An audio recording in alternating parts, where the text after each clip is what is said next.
Yes, thank you for choosing Canada. And then మన PR card అయితే attach అయ్యి ఉంది. There you go, this is a PR card. So ఈ PR పోర్టల్లో మనం బేసికల్లీ 3 మెయిన్ థింగ్స్ అయితే చేయాలి. There was a draw on December 16, 2025. May 26, 2026 నాకైతే పోర్టల్ 1 ఈమెయిల్ అనేది వచ్చింది. సో ఇందులో ఈమెయిల్లో అయితే congratulations, your status as a permanent residence is confirmed అని అయితే మెయిల్ వచ్చింది. హాయ్, హలో, అందరికీ నమస్కారం. ఈరోజు వీడియో నా లైఫ్లో చాలా స్పెషల్, ఎందుకంటే ఫైనల్లీ నేను కెనడియన్ పర్మనెంట్ రెసిడెంట్ అయితే అయిపోయాను. నేను కెనడాకి వచ్చినప్పుడు ఒక ఇంటర్నేషనల్ స్టూడెంట్గా నా మైండ్లో అయితే ఒకటే క్వశ్చన్ ఉండేది, నిజంగా కెనడియన్ పర్మనెంట్ రెసిడెన్సీ అనేది పాసిబుల్ అవుతుందా, లేకపోతే ఆ డ్రీమ్ అనేది డ్రీమ్ లాగే మిగిలిపోతుందా అనే క్వశ్చన్ ఉండేది.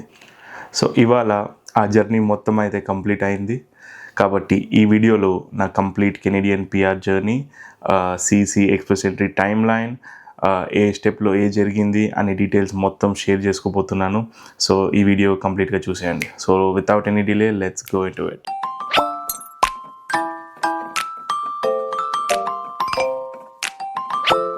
ఓకే, సో ఫస్ట్ నేనైతే కెనడాకి 2021 అక్టోబర్లో అయితే వచ్చాను as a student to do a 2-year course. Of course చాలా ఎక్సైట్మెంట్గా ఉన్నింది ఇనిషియలీ, బట్ దెన్ లోపల చాలా భయం కూడా ఉన్నింది. Because it's a whole new country, there are no friends, no family. తర్వాత it's completely different weather, especially మన సదర్న్ ఇండియా కంపేర్ చేసుకుంటే the weather here is very cold. So అలాంటి వెదర్ తట్టుకోగలుగుతామా లేదా?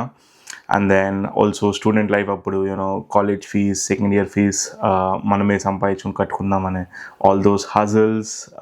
ఈరోజు ఆ జర్నీ మొత్తం ఒకసారి వెనక్కి చూసుకుంటే all those hard work really worth it అని అనిపిస్తుంది. సో ఆ తర్వాత ఫైనలీ May 2023లో నాదైతే గ్రాడ్యుయేషన్ అయిపోయింది. అండ్ దెన్ ఇమీడియట్గా వర్క్ పర్మిట్ అయితే అప్లై చేశాను. So when you do a 2-year course you will be eligible for post graduate work permit. So post graduate work permit నాకు మేలో అప్లై చేస్తే నాకు జూన్లోనే అప్రూవ్ అయిపోయింది. పోస్ట్ గ్రాడ్యుయేట్ వర్క్ పర్మిట్ అనేది 3 yearsకి అయితే ఇచ్చారు నాకు. అయితే ఎక్స్పైరీ డేట్ 2026 June 21st దాకా అయితే ఎక్స్పైరీ ఉంది. So before that date, I need to change my status, either become a permanent resident or apply for another work permit, or ledu ante you should just get out of the country. So ఆ తర్వాత work permit రాగానే full time జాబ్స్కి apply చేయడం అయితే start చేశాను. నాకు ఇప్పటికీ గుర్తుంది, ఫస్ట్ జాబ్ వచ్చినాక ఆఫర్ లెటర్ చూశాక వచ్చిన ఎక్సైట్మెంట్ నా ఫస్ట్ శాలరీ తీసుకున్నప్పుడు కూడా అంత ఎక్సైట్మెంట్ లేదు. బికాజ్ నాకు లోపల అర్థమవుతుంది, every day when we are working a full-time job, tier 1, 2, 3, every day I experience అనేది పిఆర్కి కౌంట్ అవుతుంది. So this will be very helpful toward PR అని తెలుసు. సో ఇప్పుడు నేనైతే పిఆర్ తెచ్చుకునింది express entry CEC category. CEC అంటే basically Canadian experience class. So to be eligible in the CEC category మనకైతే minimum 1 year Canadian work experience అనేది ఉండాలి. So May 2025 కల్లా నాది 1 year ఎక్స్పీరియన్స్ అయితే కంప్లీట్ అయింది. సో ఇమీడియట్గా in the month of June 2025 express entry పూల్లో అయితే నా ప్రొఫైల్ క్రియేట్ చేసుకున్నాను. సో అప్పటికి నా దగ్గర ఆల్రెడీ ఒక IELTS స్కోర్ అనేది ఉంది. సో దాంతో సబ్మిట్ చేస్తే ఆ పూల్ ఎంటర్ అయినప్పుడు నా స్కోర్ అయితే 479 CRS స్కోర్ అయితే ఉంది నాకు. అండ్ ఆ తర్వాత స్లోగా 1 by 1 డాక్యుమెంట్స్ గ్యాదర్ చేసుకుంటూ ఈ లోపల మన IELTS స్కోర్ కూడా ఇంప్రూవ్ చేసుకుంటూ, ఎందుకంటే నాకు క్లియర్గా ఐడియా ఉంది ఈ స్కోర్తో ఉంటే మనకు డెఫినెట్లీ ఇన్విటేషన్ అనేది రాదు. బికాజ్ 500 తక్కువ డ్రాస్ తీసే ఛాన్స్ అయితే లేదు 2026 అండ్ 2027లో కూడా. సో డెఫినెట్లీ మన స్కోర్ అయితే ఇంప్రూవ్ చేసుకోవాలి అని నాకు క్లియర్గా అర్థమైంది. సో అందుకు నా సెల్ఫ్ అయితే ఇంప్రూవ్ చేసుకున్నాను. అందులో ద మ్యాక్సిమం స్కోర్ అయితే తెచ్చుకోగలిగాను. సో ఇప్పుడు మై ప్రొఫైల్ ఆ స్కోర్ అనేది మన ప్రొఫైల్లో అప్డేట్ చేస్తే నా స్కోర్ అనేది 479లో ఉండేది 515కి జంప్ అయింది. ఎస్, 515 నా స్కోర్ ఉన్నింది. సో ఇప్పుడు నా ఛాన్సెస్ అయితే చాలా బాగుంది అని నాకు అర్థమైంది. ఇప్పుడు ద వెయిటింగ్ గేమ్ బిగాన్. ఎందుకు నేను వెయిటింగ్ గేమ్ అంటున్నానంటే, ద లాస్ట్ 12 months నుంచి స్కోర్స్ కనుక చూసుకుంటే, డేటా చూసుకుంటే, the lowest draw IRCC held was 518. దానికన్నా తక్కువ లాస్ట్ 12 monthsలో అసలు 518 కన్నా తక్కువ స్కోర్లో డ్రా లేదు. సో ఇప్పుడు ఇంగ్లీష్ లాంగ్వేజ్ స్కోర్స్ అయితే కూడా నేను మ్యాక్సిమం చేసుకున్నాను. ఈ మ్యాక్సిమం చేసుకున్నాక నా స్కోర్ అయితే 515లో ఉంది. ఈ 515 స్కోర్ అనేది నాకైతే 1 year కెనేడియన్ ఎక్స్పీరియన్స్తో వచ్చింది. ఇప్పుడు దీన్ని ఎలా ఇంప్రూవ్ చేసుకోవాలంటే నా దగ్గర ఉన్నదల్లా ఒకే option, to add another year of Canadian work experience. కానీ నేను స్టార్టింగ్లో చెప్పినట్టే, మీ అందరికీ గుర్తుందో లేదో, వర్క్ పర్మిట్ అనేది నాకు 3 yearsకి వచ్చింది with an expiry date of June 21st, 2026. So ఇప్పుడు May 2026కి అయితే నా సెకండ్ ఇయర్ వర్క్ ఎక్స్పీరియన్స్ అనేది కంప్లీట్ అవుతుంది.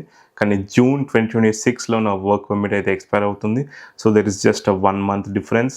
కానీ ఇన్ కేస్ నేను కానీ సెకండ్ ఇయర్ వర్క్ ఎక్స్పీరియన్స్ నా ప్రొఫైల్లోకి యాడ్ చేసుకోగలిగితే నా స్కోర్ అనేది 515 నుంచి 538కి చేంజ్ అవుతుంది. That means I have a very good chance of getting N invitation. So with a score of 515 నేనైతే చాలా కాన్ఫిడెంట్గా లేను. వస్తే వస్తుంది, లేకపోతే సెకండ్ ఇయర్ కంప్లీట్ అవగానే డెఫినెట్గా వస్తుంది అనే కాన్ఫిడెంట్తో అయితే ఉన్నాను.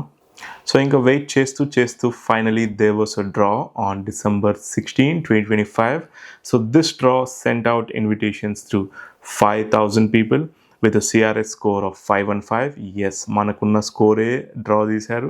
ఇప్పుడు నా మైండ్లో ఒకే క్వశ్చన్, మనకు 515 స్కోర్ ఉంది, డ్రా కూడా 515కి తీశారు, మనకి ఇన్విటేషన్ వస్తుందా లేదా? ఇలాంటప్పుడే టై బ్రేకింగ్ రూల్ అనేది ఐఆర్సీసీ ఇంట్రడ్యూస్ చేశారు. సో ఐఆర్సీసీ ఏమంటారంటే, if more than one candidate has the lowest score, the cutoff is based on the date and time they submitted their express entry profiles. దాని అర్థం, టై breaking rule అనేది ఒక date ఇస్తారు. So with the candidates with the minimum score, ఇప్పుడు నాకు 515 ఉంది, draw కూడా 515 ఉంది, ఆ క్యాండిడేట్స్కి వీళ్ళు ఐఆర్సీసీ ఏదైతే డేట్ ఇస్తారో ఆ డేట్ కన్నా ముందు ఎవరైతే వాళ్ళ ఎక్స్ప్రెస్ ఎంట్రీ ప్రొఫైల్ క్రియేట్ చేసుకుంటారో వాళ్ళకే ఇన్విటేషన్స్ వస్తాయి. ఆ డేట్ తర్వాత ఎవరైతే ఎక్స్ప్రెస్ ఎంట్రీ ప్రొఫైల్ క్రియేట్ చేసుకున్నారో, లేకుంటే లాంగ్వేజ్ కోర్స్తో అప్డేట్ చేసుకున్నారో వాళ్ళకి ఇన్విటేషన్ రాదు. సో ఈ పర్టికులర్ డ్రాకి the tie breaking rule date అనేది September 9, 2025 అని అయితే అనౌన్స్ చేశారు. సో నేను ఆల్రెడీ ముందు మాట్లాడుకున్నట్టే నా ప్రొఫైల్ అయితే June 2025 క్రియేట్ చేసుకున్నాను, అండ్ నా లాంగ్వేజ్ కోర్స్ అప్డేట్ చేసుకొని నా ప్రొఫైల్ అయితే ఫైనల్ అప్డేట్ August 2025కి అయితే అప్డేట్ అయింది. So I'm well before the cut off date. So definitely నాకైతే ఇన్విటేషన్ రావాలి. So after waiting for 6-7 hours invitation అయితే నా ప్రొఫైల్లో వచ్చేసింది, and I was really very very excited. So ITA వచ్చాక మీకు అయితే 60 days ఉంటుంది to submit your full profile. ఇప్పుడు the actual work begins gathering all your documents like, for example, work experience documents అయితే foreign work experience documents, Canadian work experience documents, and then police certificates, medical certificates, and so much more, depending on individual to individual ఇది vary అవుతాయి. So finally ఈ అన్ని డాక్యుమెంట్లు gather చేశాక, నేను 1కి 10 సార్లు వెరిఫై చేసుకొని చెక్ చేశాక, when we were confident, finally January 28, 2026 నా ప్రొఫైల్ అయితే కంప్లీట్ డాక్యుమెంట్స్తో సబ్మిట్ చేశాను. ఇప్పుడు సబ్మిట్ చేశాక ఇమీడియట్గా అదే రోజున AOR అనేది అయితే మన ప్రొఫైల్లో వస్తుంది. సో ఈ AORని యాక్చువల్లీ అక్నాలెడ్జ్మెంట్ ఆఫ్ రిసిప్ట్ అంటారు. దీనివల్ల యూజ్ ఏంటి అంటే, బేసిక్గా ఎవరిదన్నా work permit very soon expire అవ్వబోతుంటే ఈ AORని యూజ్ చేసుకొని they can apply for a bridge open work permit. So again Jan 28, 2026 నేనైతే నా ఫుల్ ప్రొఫైల్ అనేది సబ్మిట్ చేశాను, అండ్ సేమ్ డే మనకు AOR కూడా వచ్చేసింది. ఆ తర్వాత there was no update in ఆ profile until April 10, 2026. April 10th మనకైతే బయోమెట్రిక్ రిక్వెస్ట్ లెటర్ అనేది వచ్చింది. సో బయోమెట్రిక్ లెటర్ అంటే basically IRCC request you to give your finger prints and photo. దీన్ని బేసిక్గా క్రిమినల్ చెక్, బ్యాక్గ్రౌండ్ చెక్ వీటికి వాడతారు. ఆ తర్వాత సేమ్ డే April 10th నా మెడికల్ కూడా పాస్ అయిపోయింది. మెడికల్కి నేను ఏం చేశానంటే, there was IRCC policy saying, మీరు కనుక మెడికల్స్ లాస్ట్ 5 yearsలో ఇచ్చింటే you can use the same medicals అనే ఐఆర్సీసీ ఒక పాలసీ ఉంది. ఆ పాలసీ యూస్ చేసుకొని నేను క్లియర్గా ఒక ఎక్స్ప్లెనేషన్ లెటర్ డ్రాఫ్ట్ చేసి అది కూడా నా అప్లికేషన్ ఫుల్ ప్రొఫైల్లో సబ్మిట్ చేసి I use the same medical. So ఆ తర్వాత నేనైతే April 14 నా అపాయింట్మెంట్ అయితే బుక్ చేసుకొని నా బయోమెట్రిక్స్ కంప్లీట్ చేశాను. Biometrics hardly takes 5-10 minutes. So ఆ బయోమెట్రిక్స్ అనేది ఇమీడియట్లీ నా ప్రొఫైల్ అప్డేట్ అయిపోయింది. So within a couple of hours the biometrics validity date, expiry date, and then biometrics number and all those details అయితే నా ప్రొఫైల్లో కనిపిస్తుంది. And then after that May 26, 2026 నాకైతే Portal 1 email అనేది వచ్చింది. Portal 1 email అయితే basically it is a request confirmation that you are physically in Canada and to collect your personal details to initiate the final stages of your PR processing. So ఇందులో basically ఏం అడుగుతారంటే, మా personal details, మా UCI number, మా passport number, and then మన last point of entry to Canada, and then మనకైతే PR portal అనేది ఒక ప్రొఫైల్ అయితే క్రియేట్ చేస్తారు. మనం ఫ్యామిలీ అప్లికేషన్ గానైతే మీకు 2 డిఫరెంట్ అప్లికేషన్స్ కావాలన్నా లేకపోతే ఒక సింగిల్ అప్లికేషనే కావాలా అని రిక్వెస్ట్ చేస్తారు. సో ఇమీడియట్లీ ఆ ఈమెయిల్కి నేనైతే within couple of hours reply ఇచ్చేసాను. అండ్ దెన్ ఆ తర్వాత June 15, 2026 మాకైతే పోర్టల్ 2 ఈమెయిల్ వచ్చింది. పోర్టల్ 2 ఈమెయిల్ అయితే బేసికలీ ఈ పిఆర్ పోర్టల్లో మనకైతే ప్రొఫైల్ క్రియేట్ చేసి with whatever the details we replied in portal 1 మన ప్రొఫైల్ క్రియేట్ చేసి ఆ ప్రొఫైల్కి టెంపరరీ లాగిన్ డీటెయిల్స్ అయితే మనకు పంపిస్తారు, మన ఈమెయిల్ అండ్ ఒక పాస్వర్డ్. అండ్ ఇమీడియట్లీ మనం లాగిన్ చేసి మన పాస్వర్డ్ చేంజ్ చేసుకోవచ్చు. సో ఈ పిఆర్ పోర్టల్లో మనం బేసికల్లీ 3 మెయిన్ థింగ్స్ అయితే చేయాలి. ఫస్ట్ థింగ్, మనం ఫిజికల్లీ కెనడాలో ప్రెజెంట్ ఉన్నామని అయితే డిక్లేర్ చేయాలి. అండ్ సెకండ్ థింగ్, మన కరెంట్ రెసిడెన్షియల్ అడ్రస్ అయితే అందులో కరెక్ట్గా సబ్మిట్ చేయాలి. And third thing, IRCC guidelines ప్రకారం తీసుకున్న ఫోటో అయితే సబ్మిట్ చేయాలి. అండ్ మనం సబ్మిట్ చేసిన ఫోటోనే మన పిఆర్ కార్డులో ప్రింట్ అయ్యి మనకు మెయిల్ వచ్చేది.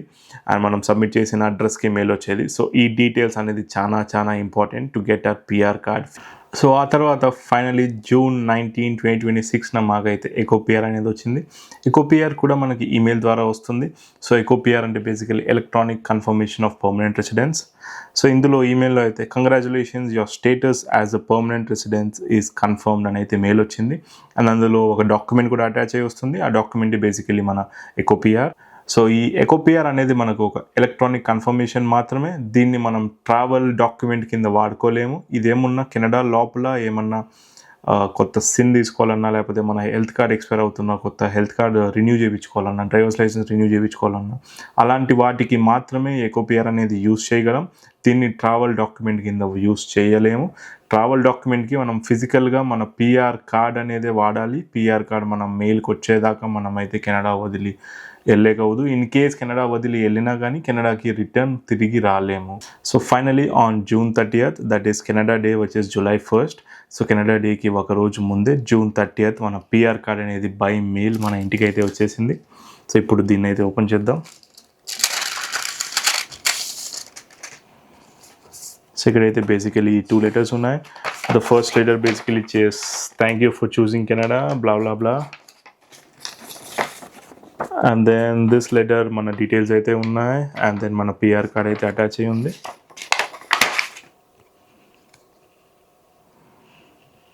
There you go, this is a PR card.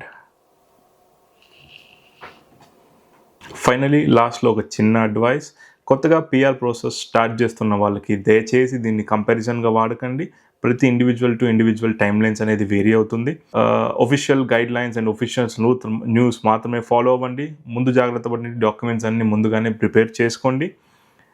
And last but not least, చాలా ఇంపార్టెంట్, హోప్ వదులుకోకండి. నా జర్నీ మీకు కొంచెం మోటివేషన్ ఇచ్చిందని అనుకుంటున్నాను. మీ కెనడా పిఆర్ గురించి కింద కామెంట్స్లో చెప్పండి. క్వశ్చన్స్ ఉంటే డెఫినెట్లీ రిప్లై ఇస్తాను. కింద కామెంట్స్లో తెలపండి మీ క్వశ్చన్స్. వీడియో నచ్చితే లైక్ చేయండి. ఛానల్కి కొత్త అయితే సబ్స్క్రైబ్ అవ్వండి. ఇంకా Canada life, immigration, tech videos కోసం ఫాలో కొట్టండి. See you in the next video. Until then, bye bye, take care.